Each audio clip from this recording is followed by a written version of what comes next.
Praise the lord. Good morning. ఈ దిన దేవుని వాగ్దానము యెషయా గ్రంథము 62వ అధ్యాయము 5వ వచనం.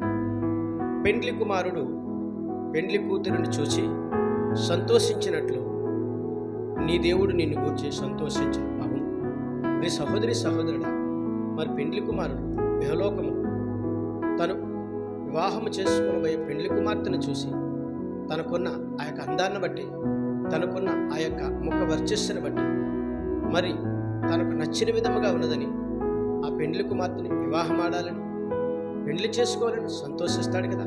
అట్టి విధముగానే మరి ప్రభువైన యేసుక్రీస్తు వారి దినము నీ హృదయ అలంకరణ చూడాలనుకుంటున్నాడు. అవును, నీ హృదయం పరిశుద్ధమైనదిగా, నీ హృదయం పవిత్రమైనదిగా, మరి నీ హృదయం పరిశుద్ధమైన పవిత్రమైన అలంకరణతో ఉంటే ఆయన నిన్ను చూసి సంతోషిస్తానని, నీ నడక, నీ పడకను, నీ దృష్టి, నీ తలంపును చూసి ఆయన సంతోషిస్తానని, నీ ఆలోచనలు, నీ ఆచరణలను చూసి ఆయన సంతోషిస్తానని ఈ దినము నీతో వాగ్దానం ద్వారా మాట్లాడుతున్నాను. అయితే నీ ఆలోచన పవిత్రమైనదిగా, నీ ఆచరణ పవిత్రమైనదిగా, నీ నడక, నీ పడక పరిశుద్ధమైనదిగా ఉంటే మరి పెండ్లి కుమారుడు పెండ్లి కూతురికి సంతోషించే విధముగా నిన్నును ప్రభువైన యేసుక్రీస్తు వారు దినదినము చూస్తూ నిన్ను బట్టి సంతోషించి నిన్నును నీ కుటుంబాన్ని దీవించి ఆశీర్వదిస్తానని ఈ దినము వాగ్దానం ద్వారా మాట్లాడుతున్నాను. ఆమేన్.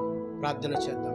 సకల ఆశీర్వచనములకు కారణభూతుడైన మా యేసు ప్రభువా, నీ ఘనమైన నామానికి స్తుతులు స్తోత్రాలు నాయనా. నీ సుందరమైన నామానికి లెక్కలేని వందనాలు. ఈ ఉదయకాల సమయంలో వాగ్దానమును విన్న, వాగ్దానమును చూసిన, వాగ్దానం చదివిన ప్రతి బిడ్డను దీవించండి, ఆశీర్వదించండి. యేసుక్రీస్తు పరిశుద్ధమైన నామంలో అడిగి వేడుకొనుచున్నాను పరమ తండ్రి. ఆమేన్.